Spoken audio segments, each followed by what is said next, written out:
To Santla's celebration of Black History Month. We're here today with our Black History Month celebration with a great panel discussion on the celebration of Blackness. Last year, we had a great event. It was really about recognizing members of the African American community who really supported the new coming Haitian immigrants. You know, when we came in our struggles, well, last year we celebrated the African American pioneers who really opened their churches, their homes to the Haitian immigrants. Today, we had to look back. Today, we're looking forward. We have this exciting panel of young people who will talk about the experience of Blackness, the celebration of Blackness. So I'm so honored to have our beloved Nadege Green, who will be hosting, who will be moderating this discussion. It's truly a pleasure to have you, Nadege. Again, I'm not going to belabor, I'm not going to stay here. I'm just going to sit back and listen to this great conversation. So thank you.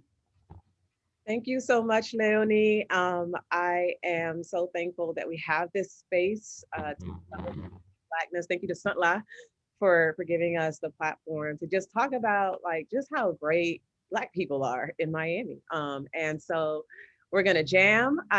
Before we like just jump into our conversation, because this is what this is. This is not, you know, your regular panel where someone gets asked a question and someone answers it, and we're just gonna have a conversation. And I would love for everyone to first introduce themselves, and we'll go from there. As Leonie says, I'm Nadege Green, child of Miami, born and raised in the county of Dade, and a lover of Black people. So want to throw it to Keon. And Keon, you can throw it to the next person, and whoever goes next throws it to the next person. Just a quick intro. Okay. Excuse the noise that's in the background. I am at my business right now. So my name is Keon Williams. Born and raised in the county of Dade, particularly over town. I'm a flower lover, a cat lover, and I truly love my people. And I'm talking about across the diaspora. So, I'm gonna kick it to I can't remember the name, but beautiful with the locks. Yes. Billy. Yes. Thank you, Keon. Thanks everybody for allowing me to be here. My name is Dr. Ayodele Gomih. I am an epidemiologist and an artist, and I used to live in Miami. I'm actually now in LA. That's a recent switch though. So I spent my past 3 years in Miami area. I'm of Nigerian heritage, first generation, and just got a chance to really get all the way into community in Miami and just love my Black people there across the diaspora. And so with that, I will kick it to Dr. Danielle. Hi, everybody. My name is Danielle Clealand. I also used to live in Miami. I lived in Miami for 8 years. And now I'm in Austin, Texas, which has been a nightmare this past week. But I'm here, we got power and I'm here. And I hope the connection goes until we're through. But I am a political scientist. I'm now at University of Texas at Austin. I used to be at FIU. And I work on Black consciousness and racism in the Caribbean, mostly the Spanish-speaking Caribbean. And my background is both from Puerto Rico and Jamaica. I just love that we have an assemblage of like Black folks of Miami here, because you know, from its very founding, you all know I geek out over Miami history, but from its very founding, right, like Blackness in Miami has always been like a diasporic Blackness that is both African American, founded also by Bahamians and first generation Bahamians. Like our history here has always been like Black presence in Miami has looked so many different ways, but I think what roots us, right, is community, right? Like being in community with one another. And so I just wanted to jump off by just talking about like the things you love about Black Miami. Like, you know, what's your love letter to Miami, like from a Black perspective? Like, what are the things we love? I'm happy to start because one of the things that I just fed right into right away was the music and the dance. And that is from all perspectives, both.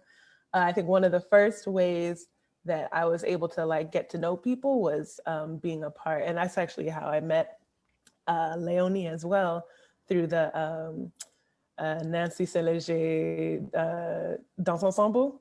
So that was like Haitian folklore. And I was like, yes, movement, let's go. And then like make it over to like an event where I have to shout out Alexis Brown of Social Exchange, where I had an opportunity to meet a bunch of Black professionals just doing amazing things in Miami, trying to push the culture and the people forward. And I learned all of, you know, juke it and pull out the stick, or, you know, all of that. Caught on quickly. And I live every time. It gives me so much joy to see it on video, to see it live, holding somebody up. So I just have to, that is my, Miami embraced me in that way, really beautifully. I know you have some love for Miami, Keon. What do you have? What's your Miami love story? Your Black Miami love story. To be very particular, when we say Miami, we're talking about Black folks right now. Yeah, you know, I think for me, it's those memories of going up and down 2nd and 3rd Avenue in Overtown, selling Spanish lines and mangoes, or buenos, as they like to call them.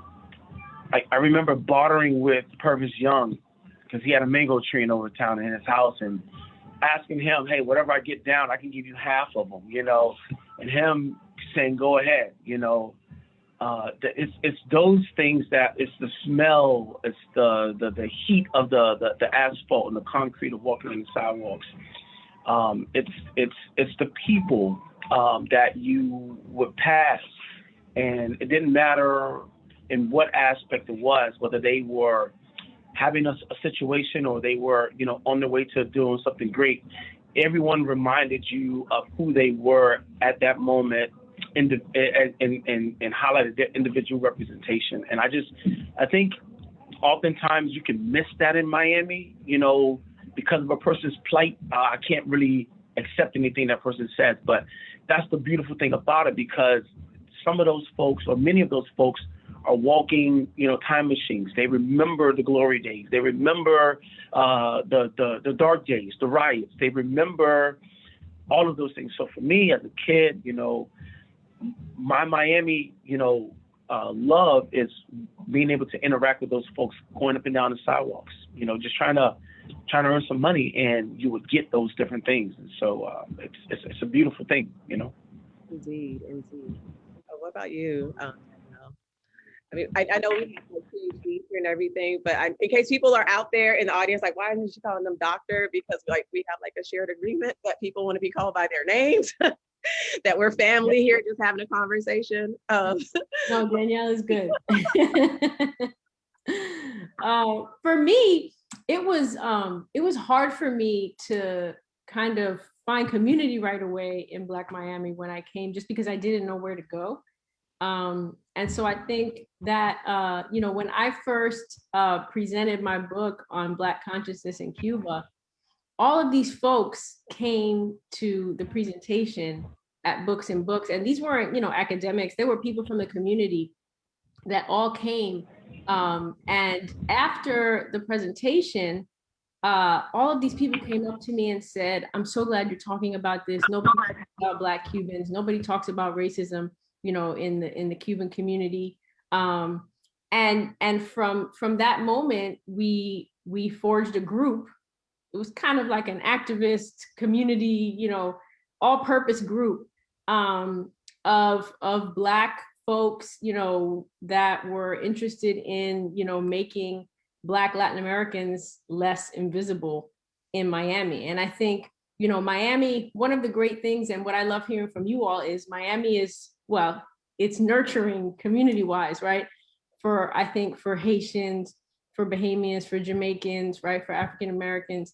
But a lot of times for, Black Cubans, Black Puerto Ricans, it's a different world because you're kind of in your own community, which is, which can be anti-Black.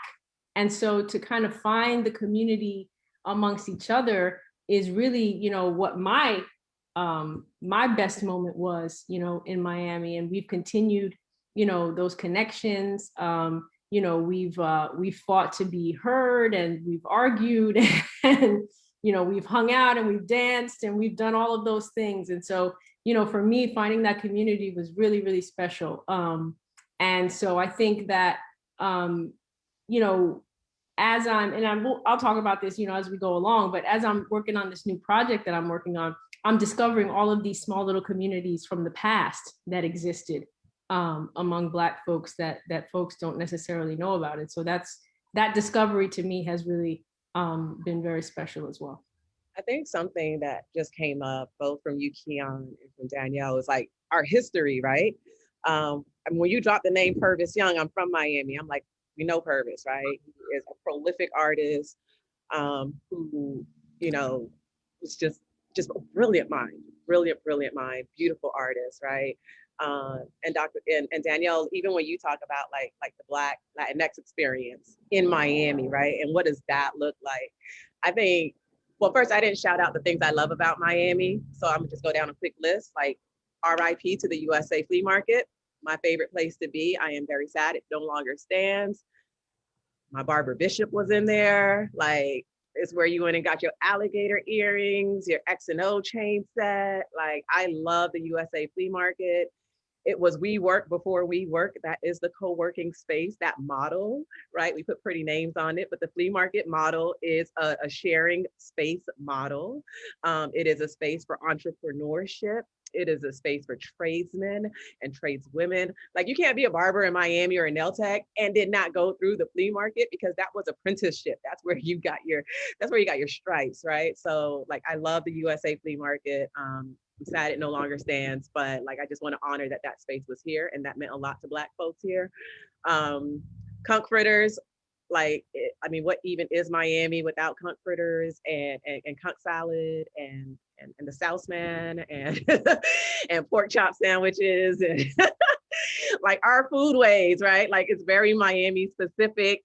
Like, I love that my friends may not speak Creole, and I'm of Haitian descent, but they are fluent in ordering in Creole, right? Like, my African-American friends don't speak a word of Creole, but can navigate chez le bébé with the best of them, and are constantly requesting pickles on everything, like, right? So I just love the way that, we are. Dele, you mentioned pull out the stick, like Miami trap music, juke music, piccolo is an icon. So like, I just love, just like all the little pieces of us that sometimes blends and sometimes doesn't, right? There are things that are unique to all of our neighborhoods. And when we say Black Miami, when I say Black Miami, I mean all Black folks in Miami-Dade County. So we're talking about Goulds, we're talking about Perrine, we're talking about South Dade Homestead, we're talking about South Miami, we're talking about Coconut Grove, we're talking about Miami Gardens, we're talking about parts of Hialeah, we're talking about like all of these communities, right? Little Haiti, Overtown, Liberty City, all of these communities where we are, and we're everywhere, right? And we have to acknowledge the presence of Black folks and the contributions to Black folks in Miami-Dade County. And one of the things I'm ever aware of and conscious of, and I'm sure you all are too, is like the erasure of Black narratives in Miami, particularly when we talk about our history. That is not readily available. If you want to learn about the history of Black folks in Miami, it's very piecemeal. You have to know somebody who knows somebody. Like, obviously, if you came up through Overtown or Liberty City or grew up in Little Haiti, like, you have elders who will talk to you and tell you their stories. But like for transplants, and I'm sure Danielle and Dilla, you can talk about this. It's like when you first come here and you want to orient yourself in this place, I think one of the things people always say is like, where do Black people at? Like how can I find out about Black folks in Miami? And I definitely think that's a point of opportunity. If you don't follow the Black Miami-Dade page, a plug, you should. It's a project I'm working on to actually share some of these stories about Black Miami's history. But like, I just wanted to talk a little bit among us about like what that history looks like, and like a moment in Black Miami history, like for you that like, you know, when you found out about it, you're like, whoa. Or even contemporary history, like something you've experienced here and you're like, I hope this is recorded, I hope this is remembered. Because a big part of the Black experience, not just in Miami, but throughout the US, is that remembering, or the inability to remember, or the erasure, like it disconnects us from the past, right? In a lot of ways that is by design. And it's problematic. So I just want to like just take a moment to talk about Miami's history, and like what sings for you when you think about Black Miami-Dade's history. Keon, I'm gonna start with you. We can't hear you. Can you guys hear him? Uh-oh. All right. Can you hear me now? Yes, we can. Can you hear me now? Yep. Okay, thank you. I was saying thank you for the way you described it. It was very poetic, you know, and I think it romanticizes this culture, our culture, and you don't often hear it, but I'm glad to hear that again and again. I would say, you know, I used to go to Tucson Louverture in Little Haiti, in elementary school, and one of my favorite activities every morning we used to sing the school song. We sing up Tucson Louverture, and as a kid, you don't realize. At that moment, I didn't know I was just Black or Black American or Black Bahamian or Black Haitian. None of that mattered. Everybody in that school sung that song. And I think for me, looking back on that, how connected I was then without knowing I was connected. You know, singing about Tucson Louverture and what he did, right? In Miami, in the Little Haiti community. Just speaks to how you talked about it. It's sort of piecemeal, but I think sometimes we don't really know what we have in front of us or what we're really a part of, that it's there, you know, if we, you know, recognize it, if we open our eyes to it. And so I'm a little upset that as a kid, I didn't realize what I was singing, even though it's one of the tunes that still is in my head today. You know, I know that whole song as a result of that. And I think for me, you know, I just appreciate every aspect of this culture that we have down here, because for all too often we get looked over, we get passed up on, we get even amongst ourselves, you know, we let the things that are unique about us divide us. And I think it needs to be celebrated that there are some differences, you know, and beautiful differences at that. And so, but for me, that's where I go back. So I go back to those days sitting in Tucson Louverture Elementary School, singing that song, and just being a part of it, you know. I just want to name, you know, going on Facebook Live and don't know that Louverture is like one of the leaders of the Haitian Revolution. And I think that's like really dope. There's a song at Tucson Louverture Elementary School. like we need to record this song. I would love to. And I also, did they teach y'all about the Haitian Revolution in a school named by a Haitian revolutionary? They did. But in the moment, but remember, in that moment, they didn't teach it as a Haitian history. It was taught as Black history, but it was taught every day. It was taught every day. That's the other part. The song was sung every day. So, what about you, Danielle? I know you have, like, I'm a huge fangirl of Danielle's work, you guys. I just want to name that. Like, I love that the work that she's doing centers Blackness within the community in particular. And we can talk a bit more about that. But I know that in your research, you come across a treasure trove of unearthed history or history that's not really spoken about or even known. Yeah, so I mean, first I really want to thank you for framing this as celebrating Blackness, because for me, you know, in studying our history, a lot of it can start centering on exclusion and marginalization and racism, and so what I'm actively trying to do, you know, with this project is say, yes, all this existed, right? But how, you know, were the challenges overcome, right? How do we combat all of the kind of obstacles that were put in front of us to build community, right? And to build solidarity and to build success within our own communities. So, I mean, basically, you know, what I started because I was working on this Miami Wealth Report, which is, it's called The Color of Wealth. And it's about, you know, certain wealth disparities, not only among just Black folks, white folks, and Latinos, but also looking right in those groups to see, well, where do African Americans stand? Where do Jamaicans stand? Where do Haitians stand? Where do Afro-Colombians stand? And to really parse out and look at these different groups and how they fare in Miami. And so as I'm writing it, as I'm writing the Cuban migration story, I come across this line in a book that says, you know, Cubans came over starting in 59, 60, 61, once the Cuban Revolution begins. And white Cubans went to white segregated schools, but Black Cubans did not. And that was the end of the story. And I said, well, wait a minute, what happened, right? With all these Black Cubans that came over, you know, early on, where did they go to school? Where did they live? How did they build community? You know, how were they, you know, accepted or not accepted by the larger enclave? Because everything we hear about Cuban Americans in Miami is a story of political power, economic power, you know, success. And we really don't understand what different groups, you know, are doing at this time. And so I started thinking, well, if we're going to find this out, we don't have any information, you know, and as you said, the narratives are not there. They're in the families. And so I decided to start interviewing Black Cuban families to find out what their experiences were when they got to Miami, and where they lived, you know, how they navigated Jim Crow at that time.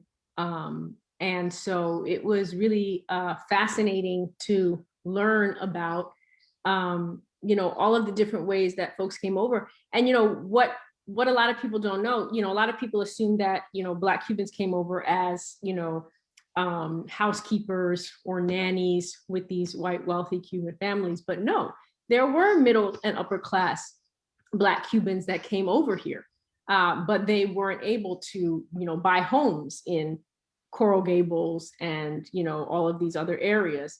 And so essentially some lived in Overtown, but many built this community in Allapattah. Before it was a predominantly Dominican neighborhood, there was a Black Cuban community there. And that's where essentially they built solidarity with each other. And so I have, you know, we've interviewed over 100 people already. And I have all of these stories, you know, and I can share some of them, but we have all of these stories about, you know, where people went to school, you know, how they figured things out, what happened when they tried to rent in Little Havana, you know, in the 1970s. They were locked out of Little Havana in the 1970s by their own, you know, co-ethnics. But so they built, you know, these communities. The solid one was in Allapattah. They would, you know, have parties, you know, build networks, help each other get jobs, go to each other's quinceañeras, right? And you know, kind of build this alternative, you know, neighborhood community that was for them, because essentially they were locked out of that larger Cuban community. And what's amazing is as I interview people, everyone knows each other, right? Regardless of where they live. Maybe they moved to New York, DC, you know, they've done other things, but everybody knows each other because that's how strong the community was. And so that's really, you know, what I want to kind of celebrate in this book is the way that they did that. And then the way that they fought, right? The racism that existed in the Cuban community, because, you know, they were dealing with that all of the time. And they didn't have access to those resources of, you know, Spanish language and building businesses in Little Havana and all of that. And so it's been fascinating. I think one of the best stories I heard, that I'll say quickly because I don't want to take up all the time, but one of the best stories I heard is that, you know, one of the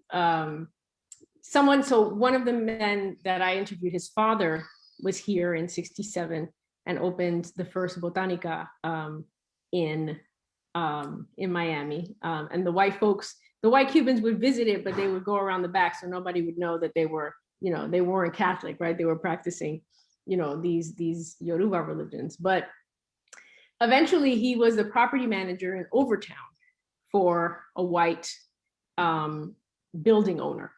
And actually, Nadege, if you look in Nathan Connolly's book, he talks about the same property owner when he's talking about Overtown. But he essentially started saving money, and then he built, he was able to build enough savings to buy buildings in Overtown. And as he did that, Mariel happened, 1980.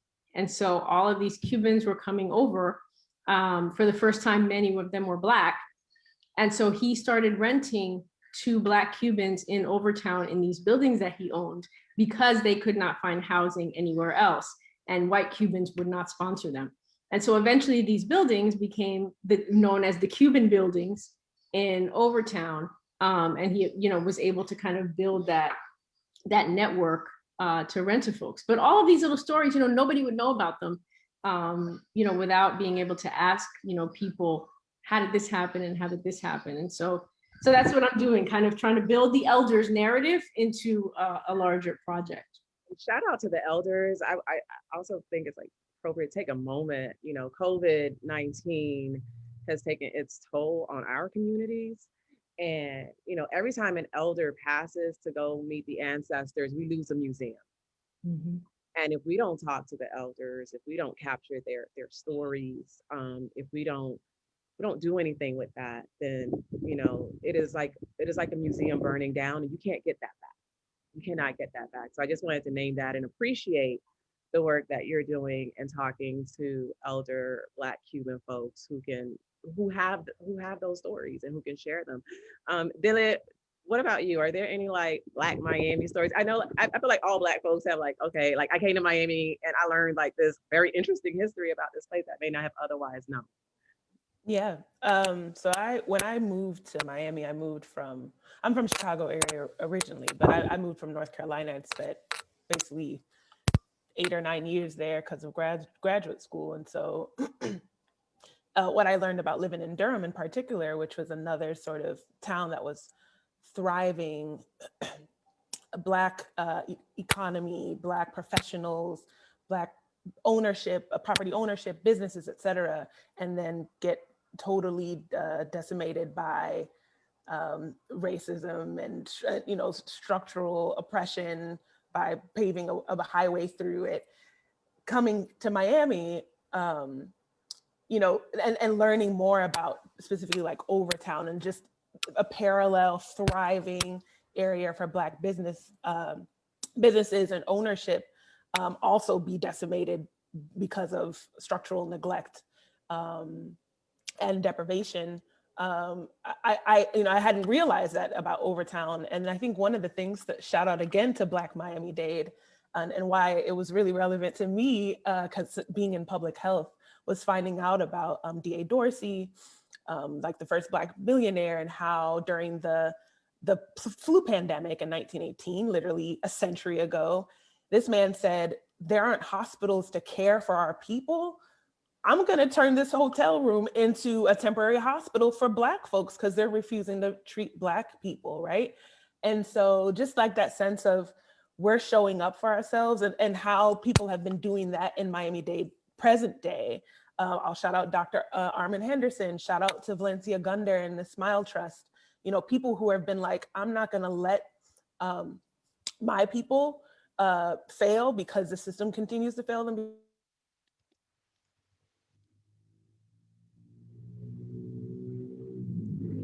And go out and get tested, go out and make sure that you have shelter in the middle of another pandemic.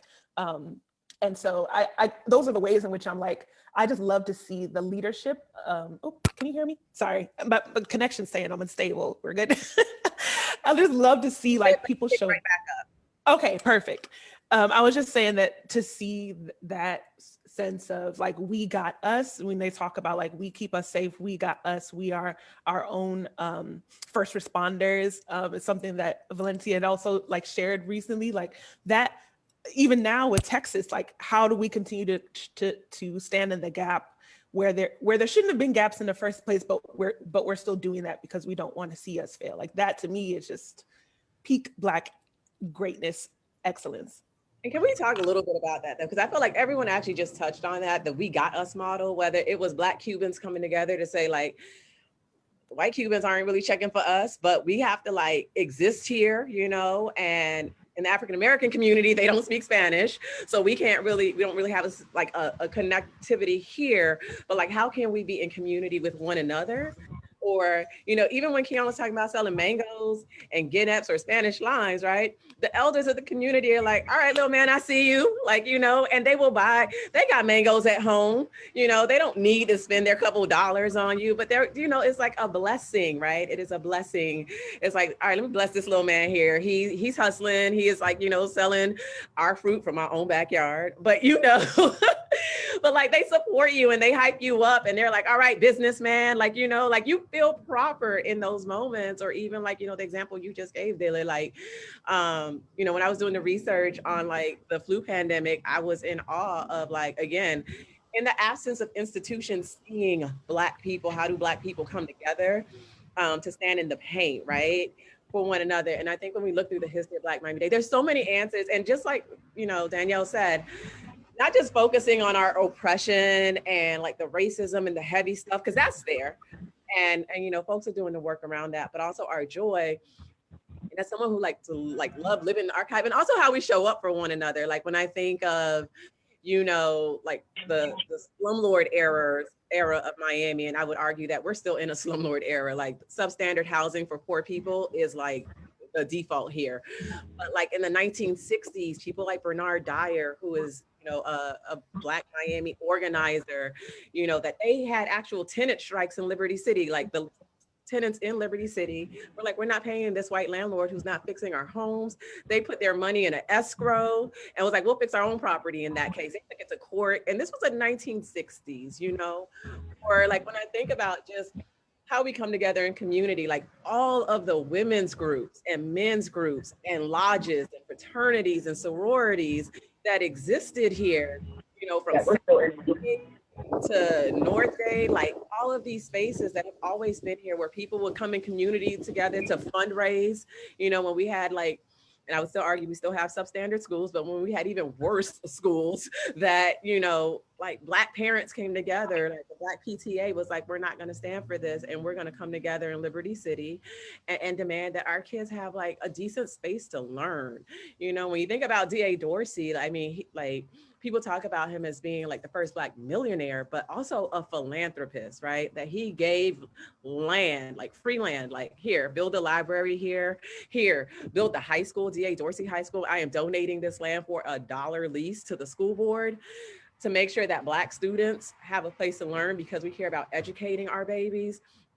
Even when I think about the immigrant rights protests of the Haitian community, right? When we looked at the disparate treatment of Cubans who were predominantly white, though obviously there were Black Cubans among them, but the treatment versus Haitians when they arrived here, like you saw like what community looked like. And like Leonie mentioned at the start of this, that a lot of the African-American pastors and funeral homes were together like in supporting the rights for Black refugees, because what they saw was it's not fair that Black folks are being treated like this, right? And that, you know, that the Poitier Funeral Home was like, you know what, when someone washes ashore tragically because they died on this journey here, that they are ours and we're not going to let them not be buried properly. And so they would like sponsor these burials for folks who made it to shore but didn't make it. Like I think it's so important to remember like how we show up for each other and how we've shown up for each other historically and still today, whether you're talking about the work Keon does at the Black Collective, and I want to hear more about that, Keon.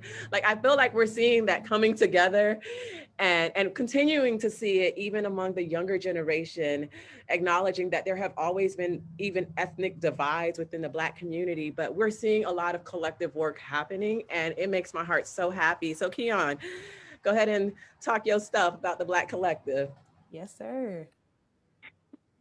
Wow. So the Black Collective. Okay, so I got to say this. I have officially stepped down with the board. I had some extra stuff that came up that I really needed to hunker down on.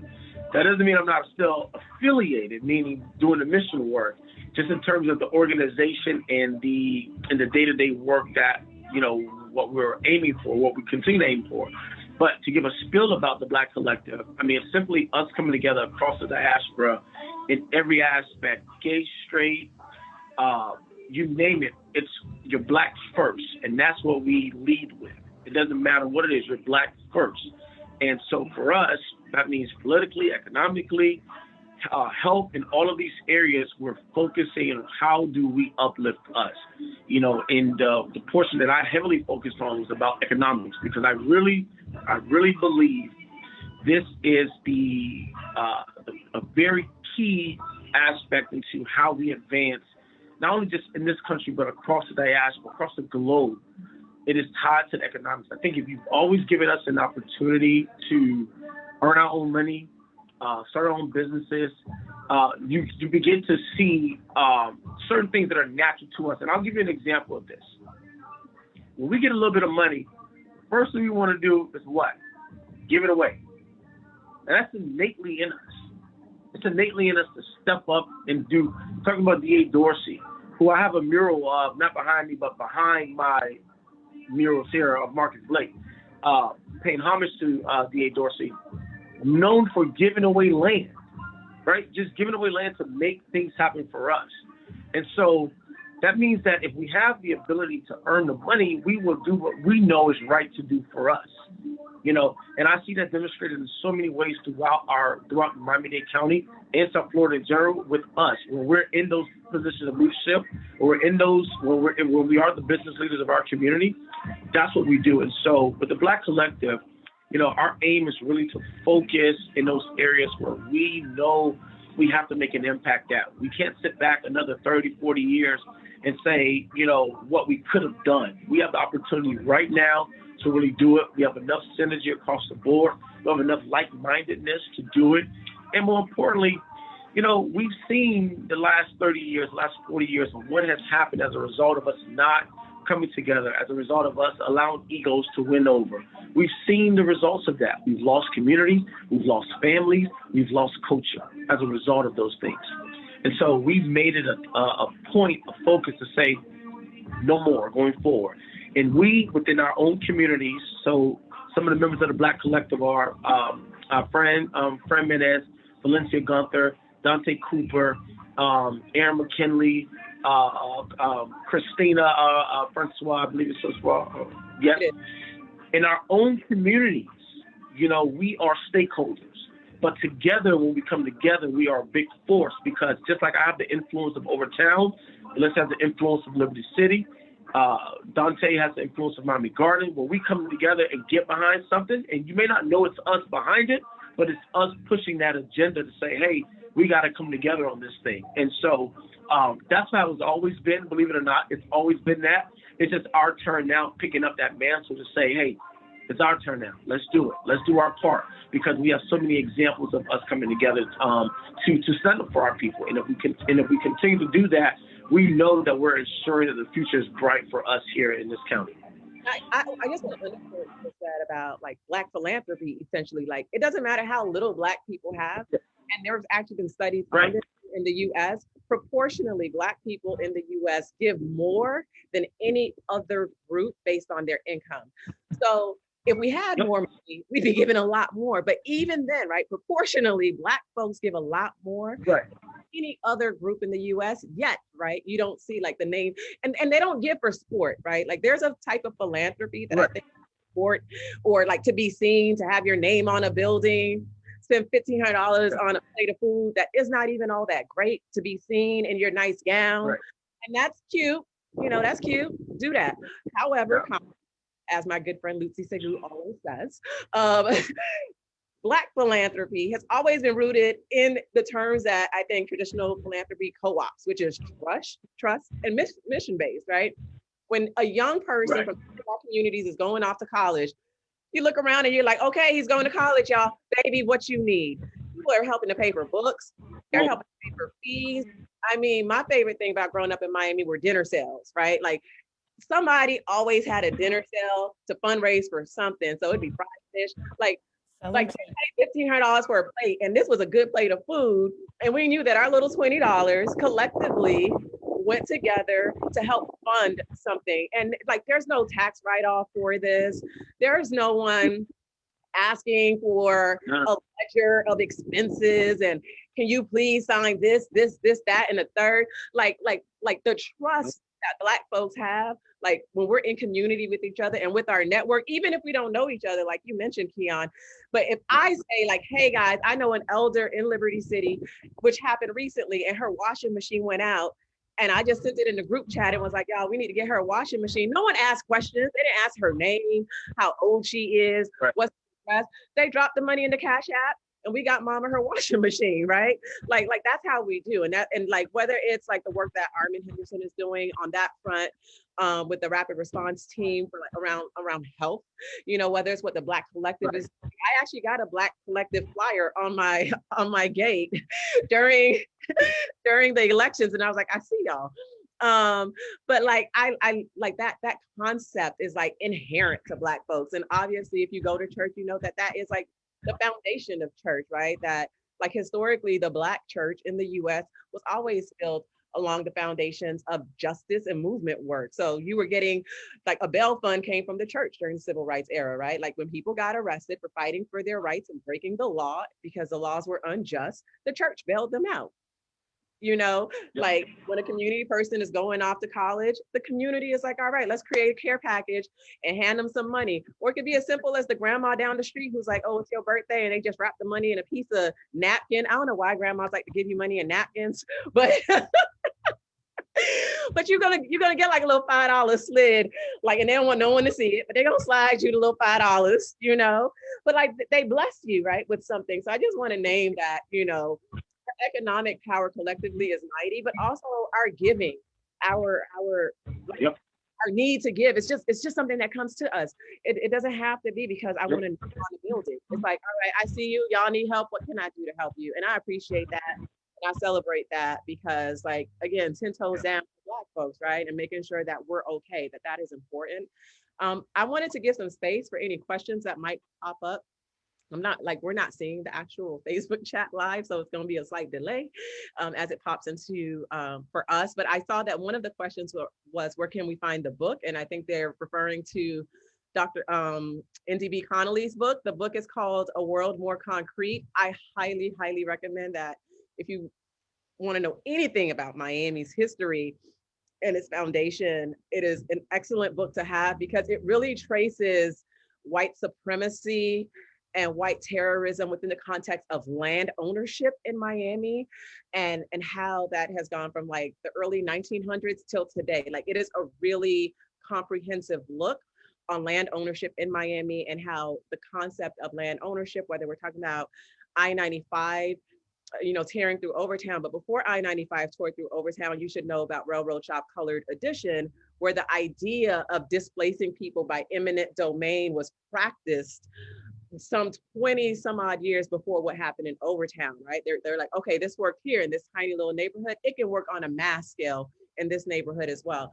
So it really orients you around like the history of Miami, of the different neighborhoods and pockets of neighborhoods in Miami, specifically around land ownership, but it goes really deep. It's not like one of those easy reads, like a, you know, but it's comprehensive and like I use it like a textbook. Mine is all marked up with Post-it notes. You know, you can take a chapter at a time, but I highly, highly recommend that if you work in Miami in any kind of capacity, you read that book, because it does tell you a lot about the structure of this place and the foundation that it was built on. And Miami was quite literally built on Black labor, and Black labor built this place, right? And continues to do so today. So Nadege, is there a Black Miami-Dade book list? I am actually a Black Miami-Dade book list. Yes. You'll find it on Instagram, and I'll have it highlighted and featured. I'll have it featured so you can find it at Black Miami-Dade Instagram account. But I do have like a list of books that you can check out either from the library or find readily available. I also have like a list of books that are rare and that you can't find, so I won't list those because they're like one-offs or out of print. But hopefully we'll have like a Black Miami-Dade museum at some point, y'all, or a Black Miami museum. I know there have been talks about one in Virginia Key. I mean, yeah, Virginia at the beach, the beach where Black folks could go to.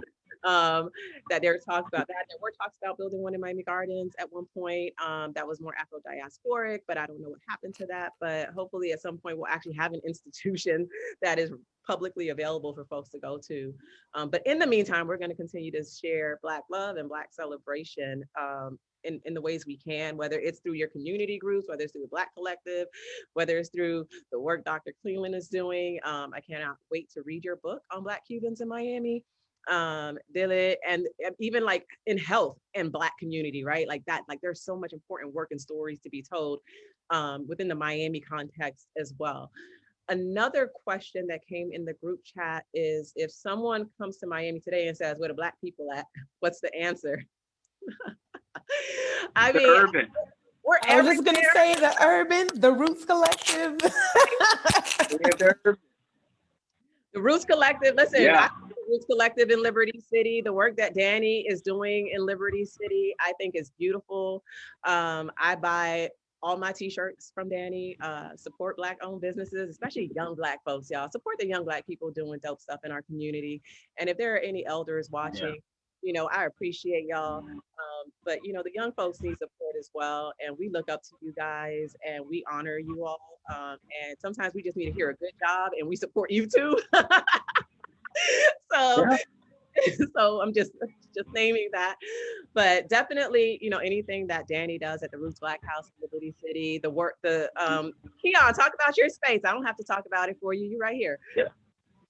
Listen, you know, I was going to say, I love Danny and what he's doing out there as well.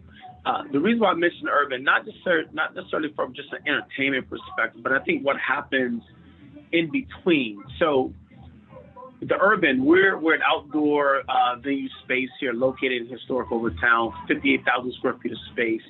And we pride ourselves on being the culture, right? Doing it for the culture. So from Thursday through Sunday, we have a list of things that we do. Thursday is comedy night now. Friday is social exchange. So if you are, you know, the Vibe Out the Five, you're looking for those young professionals, Black, doing amazing things, looking for a nice networking, laid back experience, that's your Fridays. Saturdays, you moving up in life, you want to hang out with the ballers and all that good stuff. That's Saturday night with headliners. Sunday, if you're looking for the largest and best Caribbean brunch of the diaspora, it's here at the Urban on Sundays. And let me tell you why I'm mentioning it that way. On Thursday night with comedy, I had a bunch of judges in the back talking, networking. On Friday night, I see a bunch of accountants and attorneys talking in the cut. On Saturday night, the whole neighborhood comes out, right? Seeing themselves embraced in a beautiful way. And on Sunday, this is really where I think where I think the Urban really stands out. When I say across the diaspora, I mean every spectrum, every island is represented here on Sunday. It's a beautiful thing to see it. And so when we say, what is there to do? Where the Black people at? Well, pick a day, right? Pick a day and they're there, right? Pick a day. And this is just one neighborhood in South Florida. This is just one neighborhood in South Florida where we are and where we're being intentional about embracing the culture, you know? You also have, I shout out to Haiti, Carl Juice and the work he's doing there with the Iris Photo Collective, brilliant photographer with the Miami Herald who has been mentoring young photographers and it's the Haitian Cultural Alliance space off of 58th Street, kind of like opens his doors on the weekends and kind of like wander in and like you're talking to like who knows who may drop in, right? You may be talking to Edouard Duval-Caillet, who is like, I have the biggest crush, you guys. I don't like tattoos, but if I got a tattoo, it would be of an Edouard Duval-Caillet piece. And I know he is going to be mortified. He's like, ma'am, what did you do? But but like, you know, like this is this brilliant Haitian artist who is like right here in the heart of Little Haiti. And you can just like walk into the studio space and like, there he is, like talking to you and like pulling books off the bookshelf. And it's just so welcoming. And, you know, Carl will be like, okay, what do you need? Like, how can I help you? And he never lets you walk away without a drink, y'all. Like Carl's like, rum and coke, wine, what you need? I'm like, nothing. I just want to just say hi. Can I get a bottle of water? But, you know, it's such a beautiful space and it's like in community and you have like photographers who are working on personal projects or they might hear something like the other day I was talking about volunteering by creating a website for a Little Haiti business that I frequent often. And I just happened to mention that within the photo collective, like while there. And one of the photographers was like, wait, that's dope. I'd love to do the video for them. I'm like, now we have a video. Like, and this was not a planned collaboration, but what Keon was just explaining, what happens when you have a space to convene, like magic happens, right? You all of a sudden have collaborations that otherwise would not have happened, right? And I'm sure Danielle and the work that you're doing, like all kinds of collaborations likely popped up in these spaces that were created for Black Cubans in Miami that you're like, okay, you're a business person, you're an artist, how can we work together? And so we don't have a lot of Black spaces in Miami, y'all. Like, let's be completely honest about convenings, right? Especially spaces where you can chill, not just like go sit in this people's restaurant for 5 hours and not leave because that's money. But like a place where you can kind of just chill and vibe and like spend some time. But when we do get together and create those spaces, magic happens every time. With that said, I don't know if we have any more questions. Leonie, I see you have popped up on video, which means our time is running up, y'all. So if there are not any more questions, I turn it back over to you, Leonie, to wrap us up. Well, thank you. That was truly, you know, my heart was just singing. I'm listening to all these conversations. I just feel that, you know, old people may feel a little left out, but I have to tell you that when I came to Miami 27 years ago, there was a space in the Bake House complex where Rosie Gordon Wallace convened the Diaspora Vibe every, I think, third Friday of the month. And that was where I found my Black people at. That's where I found my community. It was just an incredible, just like you, Keon. Maybe, will I feel too old if I come to the urban? Do boomers feel welcomed? You are so welcome. You will be so honored. You will be so appreciated because right, you will see. Yes, you will wear see your yourself mask. and they will see themselves. With a mask. Wear a mask. I'm coming. Well, thank you so much. It was truly a pleasure for us at Satla, and I'm, you know, again thanking you on behalf of our executive director, Gypsy Metellus, our board, and our entire staff. You know, you've given us really, you know, this is all mission aligned, and I just have to say that Satla's mission is to strengthen, empower, and uplift our community.